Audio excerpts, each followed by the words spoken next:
Hi, everyone. Welcome back to the second episode of the HIVE-33 webinar series. This series is brought to you by PFMD, European Patients Forum, and GCO Global.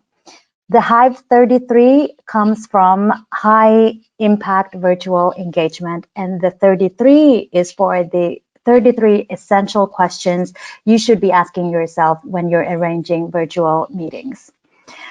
We had our first episode already, and you can find it through a link. It's online.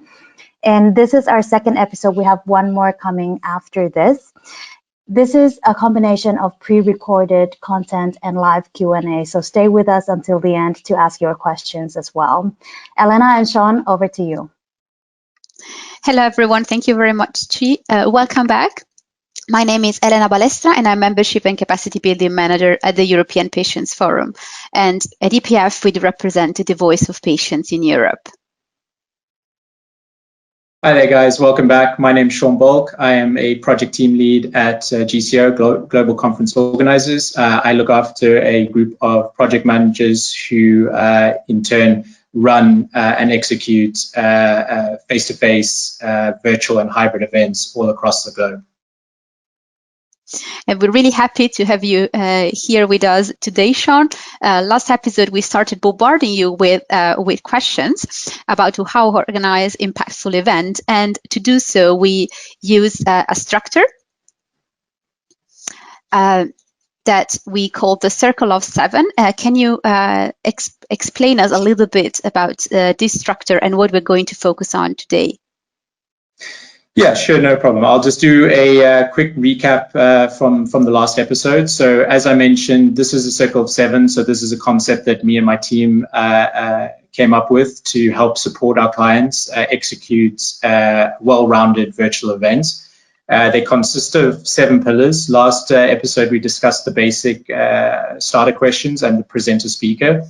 As I mentioned in that particular episode, the only pillar that really you need to start with is the obvious one, the basic starter questions. However, the other 6 pillars can be brought up at any stage during your planning process. So, of course, maybe sometimes you don't have your presenters or speakers ready, but you're ready to kind of engage with your content, then you start with that particular pillar and so on and so forth. So, in terms of the structure, start with the basic starter questions, and the other 6 pillars you can kind of bring in as you need them throughout the planning phase of your event. And today we're going to focus on the experience, and I have a set of questions regarding this. Sean, I hope you're ready. So, what type of virtual meetings do you want to create?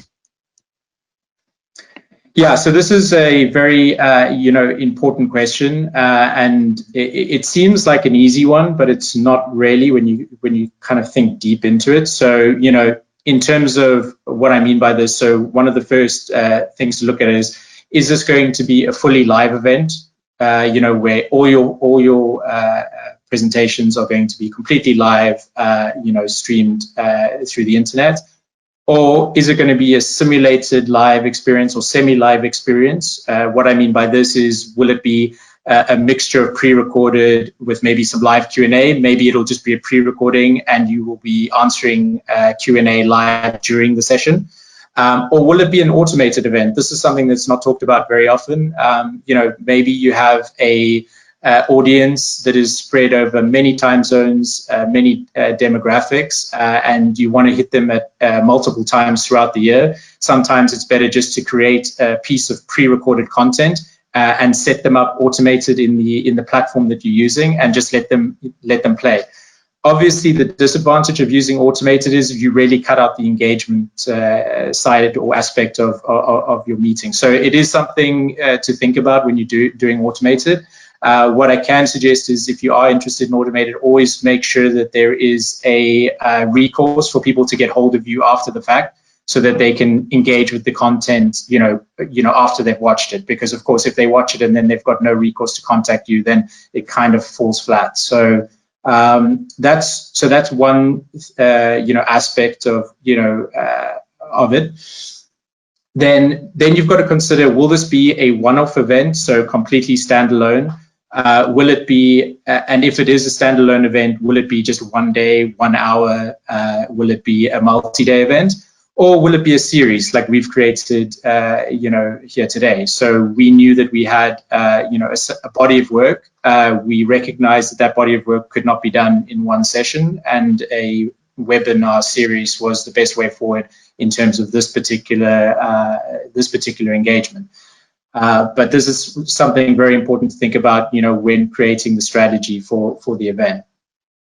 Another important factor is, will it be collaborative or will it just be a presentation? So what do I mean by that? I think we covered this a little bit in episode 1 as well, where I mentioned that a presentation essentially is just, someone delivering a message, and it's very one-sided. So, I'm, talking to Chi and Elena today, but they have no recourse to kind of feedback. They're just listening to me, and we're not having a conversation. So that would be essentially what a presentation would be. However, collaborative is where you kind of engage all stakeholders and make sure that everyone is interacting with each other. And this will obviously determine a lot of different factors moving forward, whether it's going to be a presentation or collaboration, in terms of the way the content is delivered and also the kind of technologies you're going to use for the event. Another interesting aspect, and something that I don't think is utilized enough, and it also depends on the type of event it is and the type of sessions you're creating, is whether you are going to have concurrent sessions or back-to-back sessions. So back-to-back sessions is pretty much how you would have in a face-to-face world, where, one session after the other kind of flow into each other. These can work quite well when you have a limited amount of sessions and also over a short period of time. However, concurrent sessions can be quite useful. And what I mean by concurrent, so you could have 3 or 4 or 5 playing at the same time, is that you can really cut down the time or the length of your event by doing that. It doesn't work for everyone. Of course, it has to be, if you need everyone to watch the same content at the same time, then that's not going to work for you. However, if it's, sessions of interest, then what I would suggest is trying to make it concurrent and people can pick and choose. And of course, we talked very, very in depth about on-demand content in the last episode as well. If you do that concurrent, of course, if someone watches a session and you've got a robust ODC strategy, then they will be able to watch that on playback, well after the event is finished. So I think this kind of covers question 1 in a nutshell. Yeah, just for the sake of people that are not really super expert, what is OAC? Would you use an acronym? Can you? Yeah, sure. ODC stands for on-demand content. So on-demand content is obviously content that created after the fact. So we are recording this particular session today, and we will be able to use it in multiple other sessions if required in the future. Excellent. Thank you for clarifying. So next question, if you're ready. How will video be used, that the video facilities will be used in the event? Yeah, so this is an interesting question. So when it comes to video, this is kind of how video is displayed to your participants. So in some cases, some people just want to have the presentation and the audio. Now, when it comes to the presentation audio, this can be quite important, especially if you're working with potentially people with low bandwidth or very bad internet, because a video feed always pulls more bandwidth. So I think it's something important to consider, when developing your content. Sometimes it's just, a visual preference that someone just wants to have the audio, or someone doesn't feel comfortable being on camera. Of course, the standard format, which is kind of what we're using today, is kind of the picture-in-picture. So we have, the presentation on view, and then the presenters on screen, and of course using audio.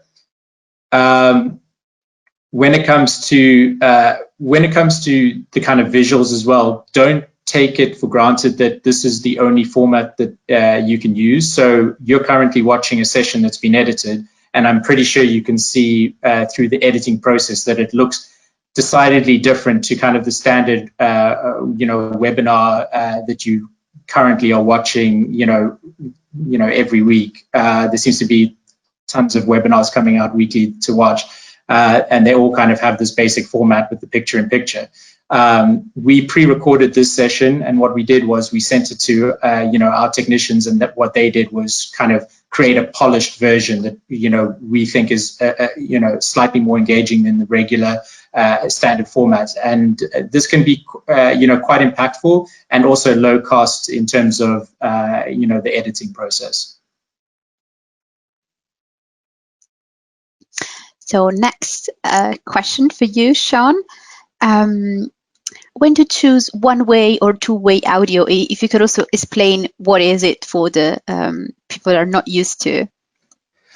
Yeah, so what it also ties into a little bit of collaboration, and to be honest with you, it's also there's two things about it. It's a matter of preference, but it's also kind of a matter of debate as well, because I have this discussion with many clients. A lot of people know that they can have everyone's audio available, during a presentation.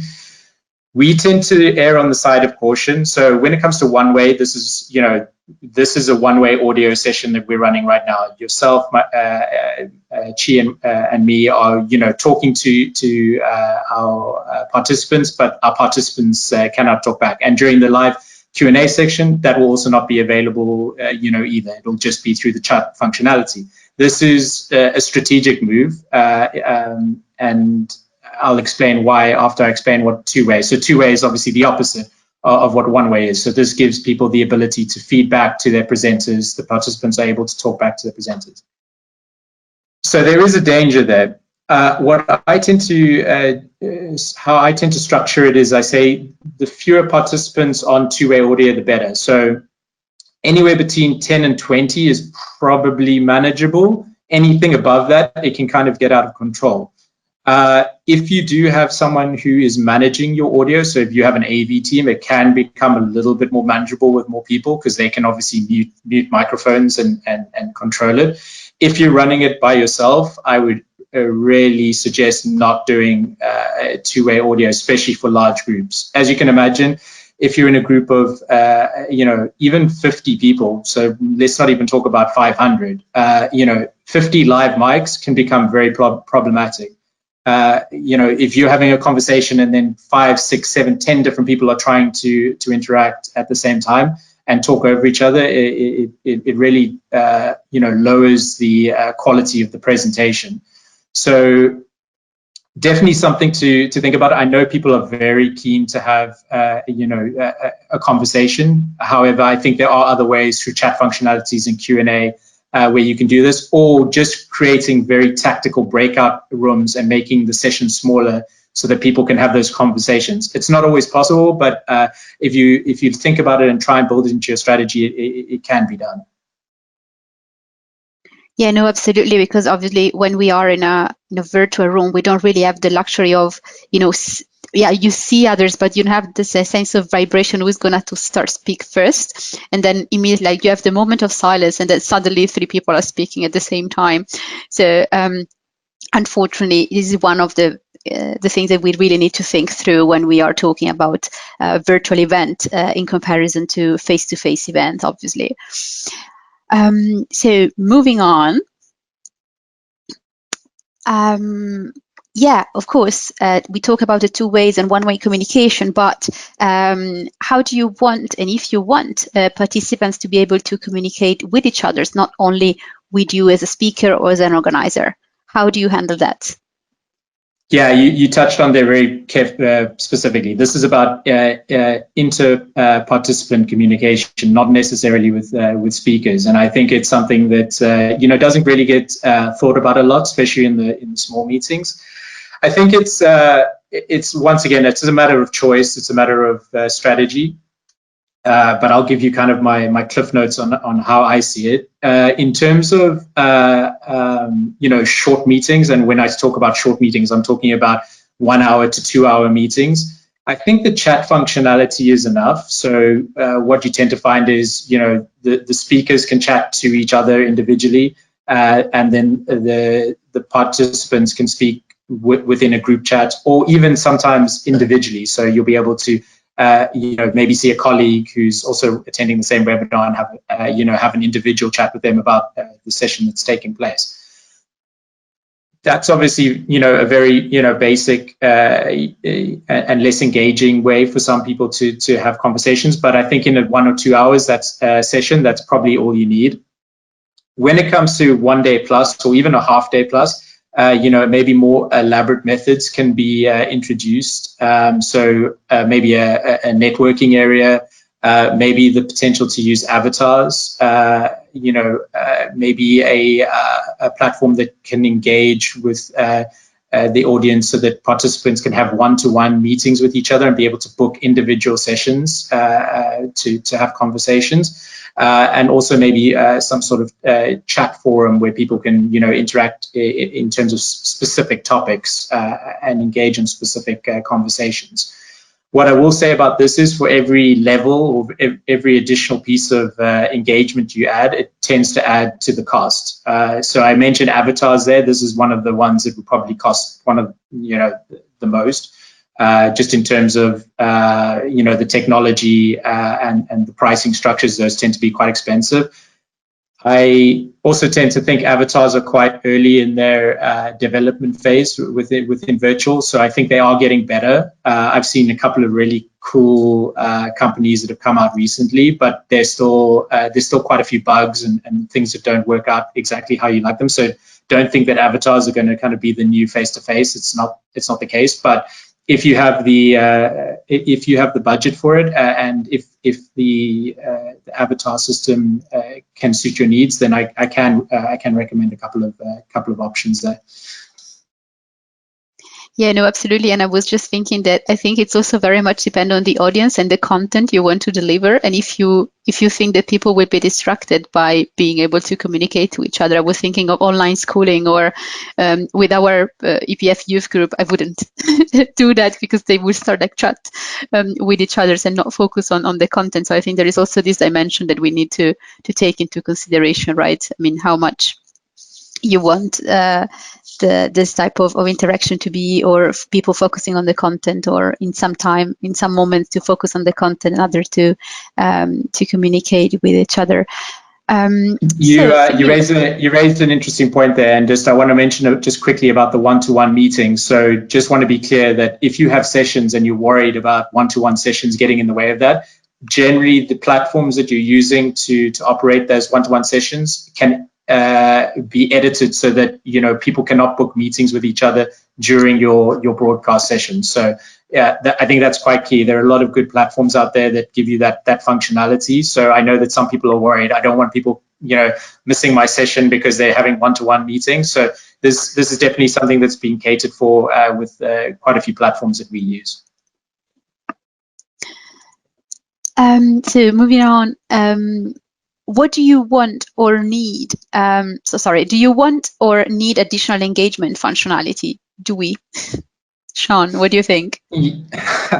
So we were talking off air about this, briefly, and how I was going to phrase it. And to be honest with you, my honest answer is here that I don't really think we engage with the current engagement tools enough. I think everyone's looking for the latest and greatest. So people want to add all these, like I said, avatars and quizzes and all these kind of, fancy interactions. However, I really don't think that the polling and the Q&A functionality and chat functionalities are being used enough. I've been in many sessions where, there's just, straightforward content, and maybe that's the strategy of the meeting. But I've also been in conversations with clients where everyone's, kind of dismissing polling and Q&A. However, this is a very rigid format, the virtual compared to the face-to-face world. And I think the practicality of Q&A and polling is just really useful. One, just to break up the conversation, and they're just really quick fire ways to engage with your audience. So I really don't think that people should, underestimate the value of the tools. And to be honest with you, nowadays most polling and Q&A functionality is included in the platform. So it is also, once again, a cost-effective way of running your event. One piece of advice I will give is to make sure that, when you do engage with it, obviously don't engage with it too much. So you don't want poll after poll after poll. But what we tend to say is within 5 or 10 minutes of your session, try and incorporate some sort of engagement. So have a question or have some sort of, polling question. So now we are back with the few last questions on the engagement. So what should the duration of a meeting be? We touched upon a little bit in the first session, but maybe we can explore this a little bit more, Sean. Yeah, so I think when I give the answer, the polling question will become obvious from episode 1. The duration or the length of the meeting should be a third of what you would do it in face-to-face. So So put it simply, if you had a regular meeting of an hour, so a face-to-face meeting, then you would make it, 20 minutes.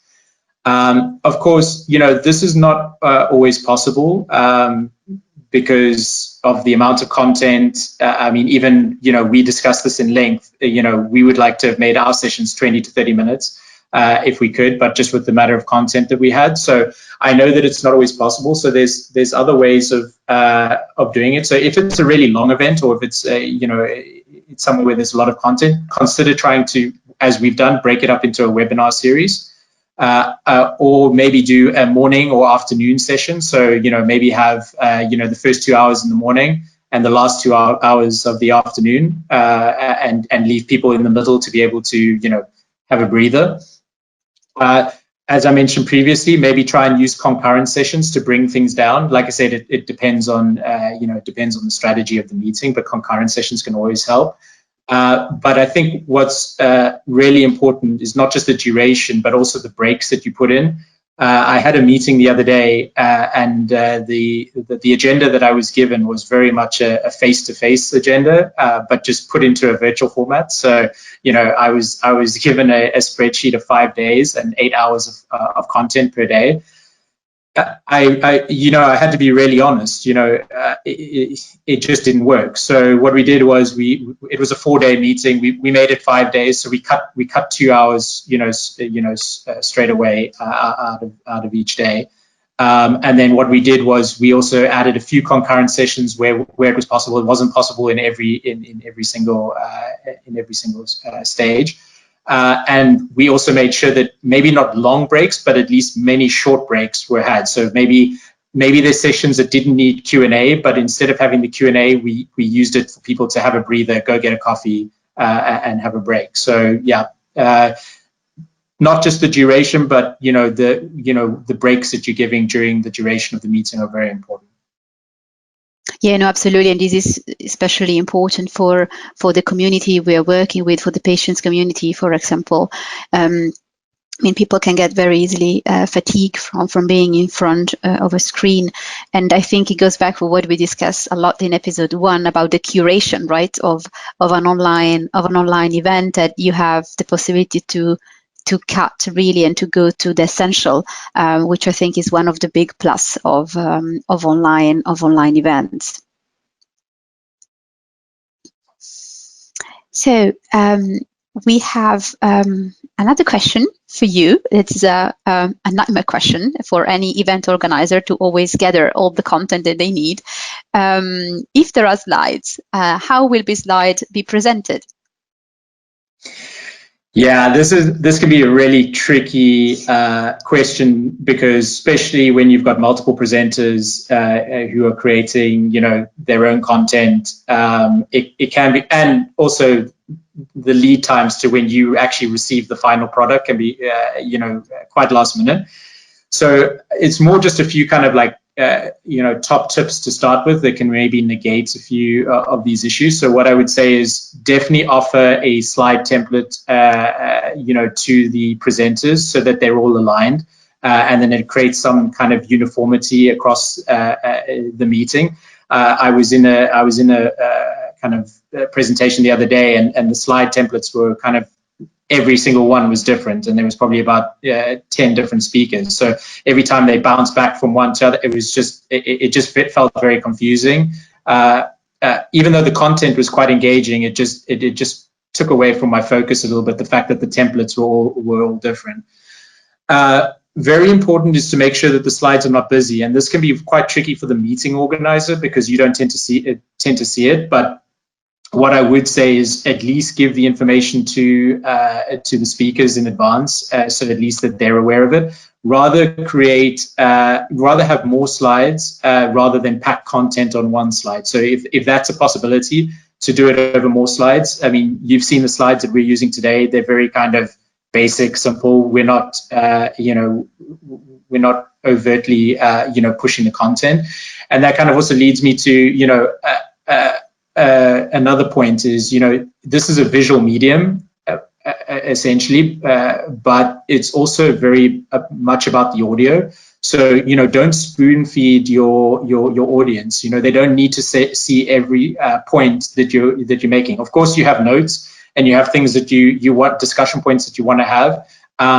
But keep the slides basic, keep them kind of informative, but keep the real meat and bones of the conversation to the audio, because people are really there to listen to you present rather than to read your slides. And I think this is something that a lot of people do, even in face-to-face, to be honest with you, where they pack the content and hope that the slides are going to do all the talking for them. And people, to be honest with you, just don't want it. No one wants to sit there and read people's slides.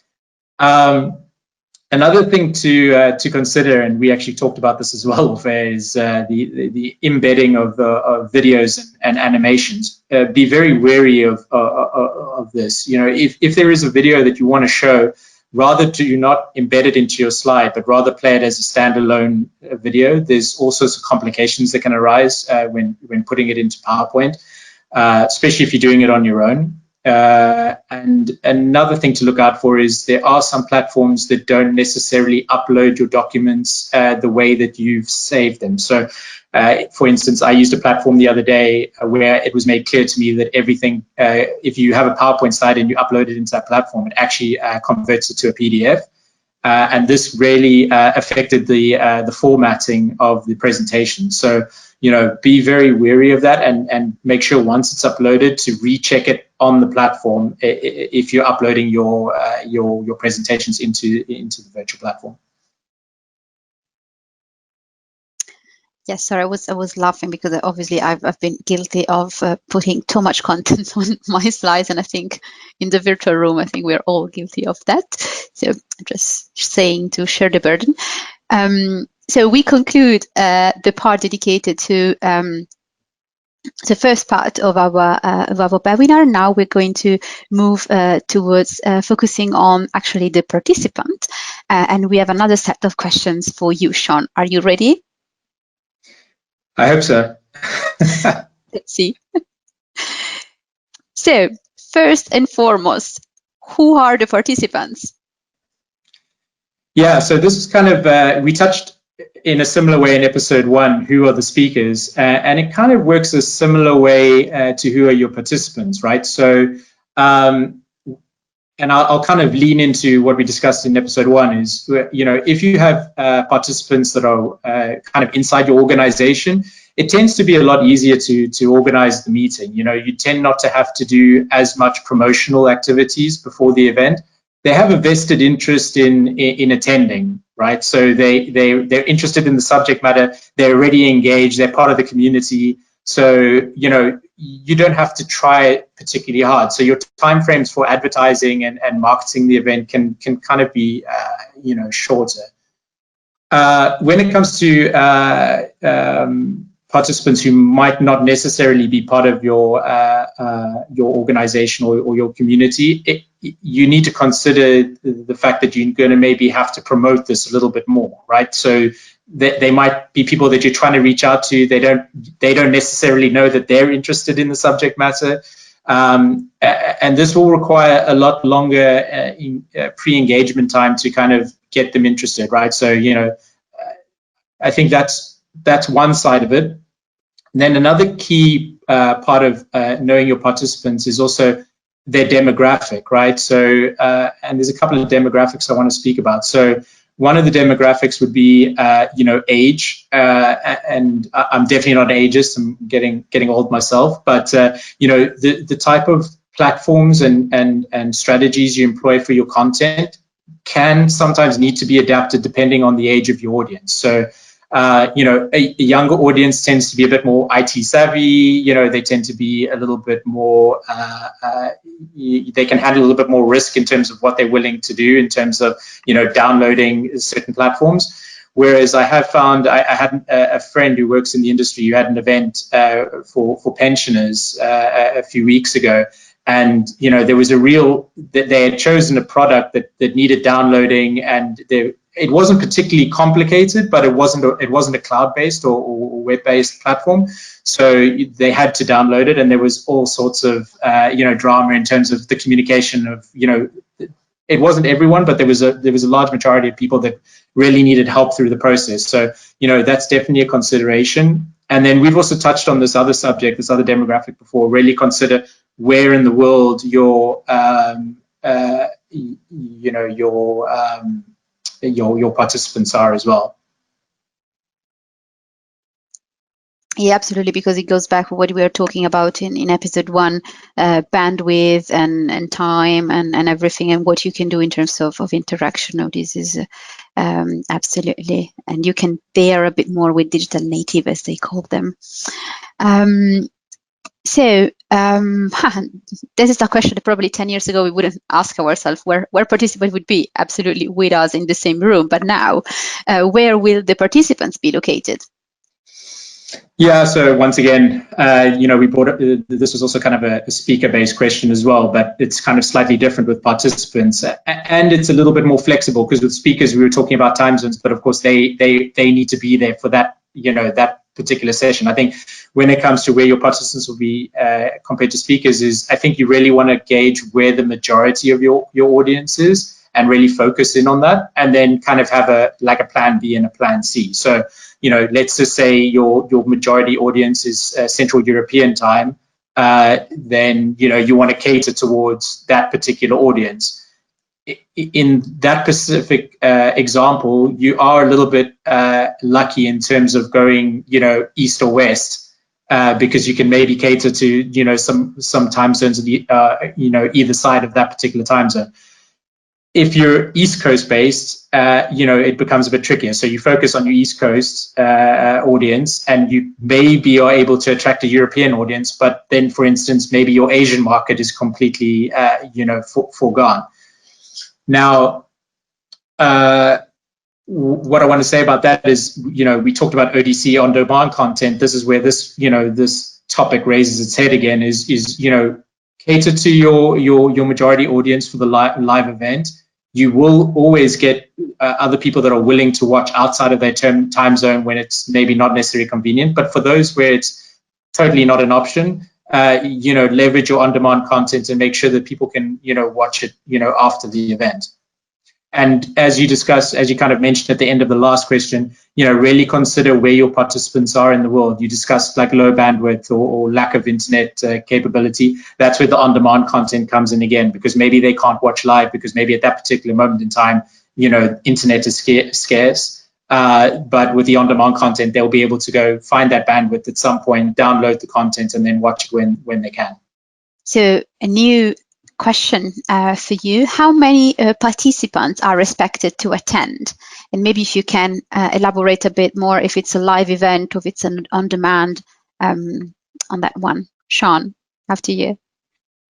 Yeah, I would say this is quite a simple question to answer. I think what you need to know is just kind of how many participants are you expecting for the live live event, right? This is the most important thing. We'll get into the on-demand content in a second, because if you have a basic knowledge of how many participants you're going to have, you can kind of clearly define, which licenses you can purchase for the platform.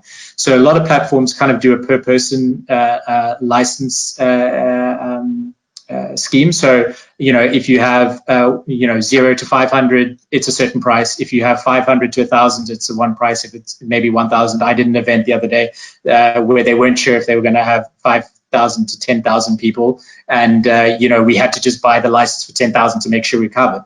This is really important because if you don't cater for the number of people that you expect on the live day, you could have an instance where people might not be able to get into your session. So I think having that knowledge is really important, and I would always err on the side of caution. Like if you know that your license can only take 500 and you're going to hit the full 500 mark, do the level up. I mean, I tend to find that the pricing structures are not that elevated. Obviously if you go 3 or 4 levels up, potentially it will be, but the next level up will tend not to be that expensive, and it just covers you in terms of, you don't have to worry if people are going to watch this. If this is not if this is out of your control, if sometimes people have accounts where there's certain limits and, they can't control how the license gets managed. You're just provided with the license and you have to do with it the best that you can. We go again back to on-demand content. So on-demand content can then be created and then hosted off your own sites. I also work with a number of platforms that can actually do hosting for you. So they will host your content for a period of time. So it'll generally be contractually set in stone, whether it'll be for 3 months, 6 months, or a year. It depends on the platform. But that can be a nice way of engaging, with the participants that might not have been able to make it because there weren't enough seats in the virtual meeting, so to speak.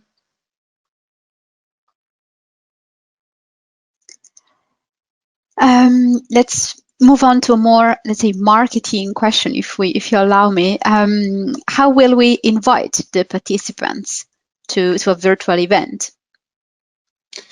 Yeah, so I have a couple of trains of thought here. So there's the kind of the pre-engagement phase of the meeting. So when we talk about pre-engagement, we're talking about the save the date, the invitation, the reminders, and something that I think is heavily underused is kind of teaser materials for your event.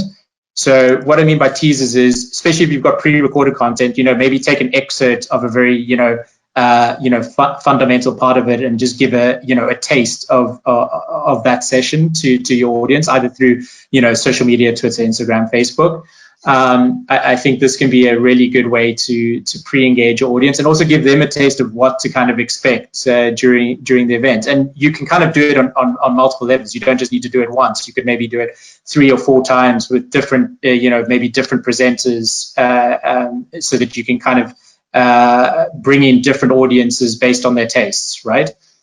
The second part is actually more to do with the registration of the participants. So this is more kind of the practical, how we're going to register the participants for the event. Now, what I would tend to say is a lot of people have their own registration systems already in place. I think it's very important that you check if there are integrations that are available, with the systems that you're using or the platforms you're using. This creates a lot of symbiosis, moving forward. I did an event for a client the other day where that wasn't the case. There wasn't an integration, and it was a consideration at the beginning of the strategy, and it was very much, I was very much made aware that this is how it needs to be. Unfortunately, down the line, it created a lot of administrational work because the two systems didn't speak to each other. So there was a lot of manual work that went into it, and a lot of hours that could have been avoided if we just chosen something with an integration. Now, for those people that might not have a registration system as part of their community or as part of their company, a lot of virtual platforms also offer registration through their own sites, and I would say this is probably the most cost-effective way of doing things if you don't currently own your own registration system.